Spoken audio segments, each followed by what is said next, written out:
শীত পড়তেই আমাদের মুরগিরা দারুণ ডিম পাড়া শুরু করেছে। আমরাও চুপি চুপি সেই ডিমগুলো একে একে জমাচ্ছি, কারণ আজ বানাবো এক প্রাচীন রাজকীয় খাবার। প্রথমেই মাঠের ধারে শুকনো মাটি নিয়ে আসি।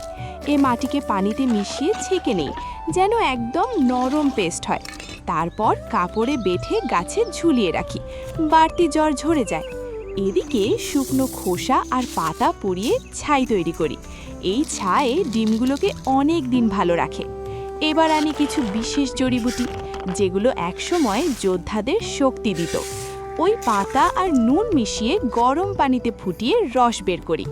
আলাদা বাটিতে চুনের পানি রেখে দিই।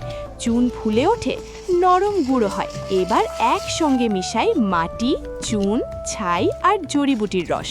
তৈরি হলো এক বিশেষ লেপ। এবার মজার অংশ, ডিমগুলো একে একে এই লেপে ডুবিয়ে নিই।